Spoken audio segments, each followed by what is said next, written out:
नमस्कार। आज हम लोग अध्ययन करेंगे संपत्ति का अधिकार।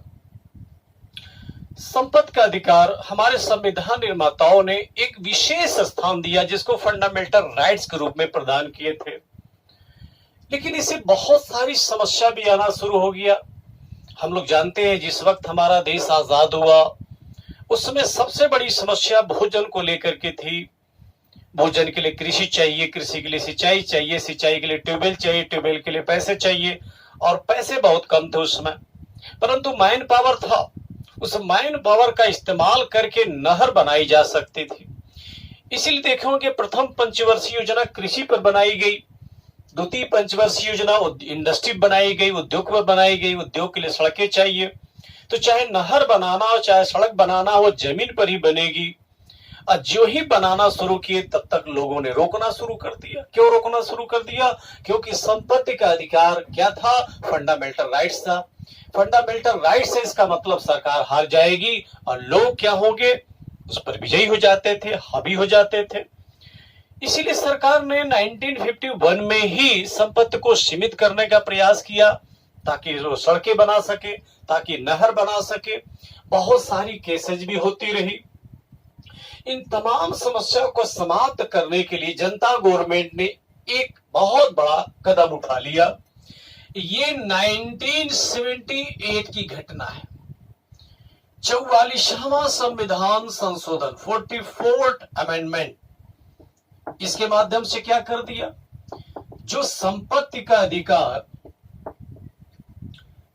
संपत्ति का अधिकार फंडामेंटल राइट्स हुआ करता था, उस फंडामेंटल राइट्स को ही समाप्त कर देते हैं। संपत्ति का अधिकार नहीं समाप्त किए, संपत्ति के अधिकार के स्वरूप में बदलाव कर दिए, फंडामेंटल राइट को समाप्त कर दिए। ये आर्टिकल 31 में हुआ करता था, जो संपत्ति का अधिकार फंडामेंटल राइट्स के रूप में हुआ करता था, इसको इन्होंने ट्रांसफर कर दिया। कहां? 300 के ए में, और इसको बना दिया लीगल राइट, कानूनी अधिकार बना दिया, कानूनी अधिकार।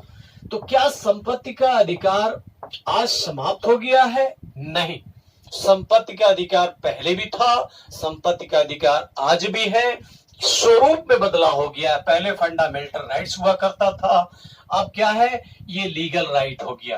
तो दोनों में फर्क क्या हो गया? अब सरकार को नहर बनानी हो, सरकार को सड़क बनानी हो, सरकार को हाईवे बनाना हो, सरकार को बुलेट ट्रेन चलानी हो, सरकार इंडस्ट्री लगाना चाहती हो, यानी किसी प्रकार का डेवलपमेंट करना चाहती है, तो वो जमीन को ऑक्युपाइड कर सकती है। अब उसको बहुत बड़ी समस्या नहीं है। हाँ, जिसकी जमीन ऑक्युपाइड की जा रही है वो न्यायपालिका जा सकता है, लेकिन न्यायपालिका इस बात को लेके नहीं जा सकता कि मेरी जमीन मैं नहीं देना चाहता हूं, बल्कि इस बात को लेके जा सकता है क्या? पैसे को लेकर के मुझको इतनी पैसे मिलने चाहिए, और यह शर्त उसकी समाप्त हो चुकी है कि अब उसकी जमीन ऑक्युपाइड नहीं की जा सकती। क्यों नहीं की जा सकती? क्यों समाप्त कर दिया गया है? क्योंकि अब फंडामेंटल राइट्स प्रॉपर्टी का राइट नहीं रहा, अब ये लीगल राइट हो गया है। अब विधि के प्राधिकार से किसी की संपत्ति को सरकार ले सकती है, ऑक्युपाइड कर सकती है। हाँ, ये है कि उसको राष्ट्रहित में होना चाहिए। तो इस तरीके से प्रावधान किया गया है। और यहीं पर एक प्रश्न मैं और बता दूं, क्या संपत्ति का अधिकार संवैधानिक अधिकार है? ये भी प्रश्न कई बार पूछे जा सकते हैं। क्या संपत्ति का अधिकार संवैधानिक अधिकार है?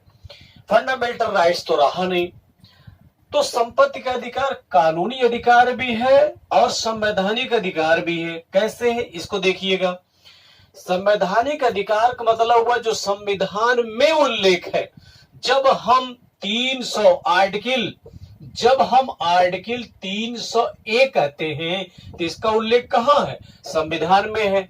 तो जब संविधान में है तो संवैधानिक अधिकार भी हुआ, चूंकि कानून बना दिया गया है तो कानूनी अधिकार भी हुआ। मेरा मानना है अगर दोनों विकल्प दिया रहे तो आप इसको वरीयता दीजिएगा, क्योंकि जो ही हम 300 आर्टिकल की बात करते हैं, 301 की, तो निश्चित रूप से उसका उल्लेख कहां? संविधान में ही है। अगर ये विकल्प नहीं है तो आप कानूनी अधिकार करिए, कोई दिक्कत नहीं है, बिल्कुल तरीके से आप सही हैं। हाँ, फंडामेंटल राइट्स मत करिएगा, क्योंकि आज के डेट में फंडामेंटल राइट्स नहीं है। ये सवाल पूछा जाता है कि संविधान संशोधन ट्रांसफर किया गया, तो 44वां संविधान संशोधन कब हुआ था? 1978 में। किसकी गवर्नमेंट थी? मोरारजी देसाई साहब गवर्नमेंट थी, जनता गवर्नमेंट थी।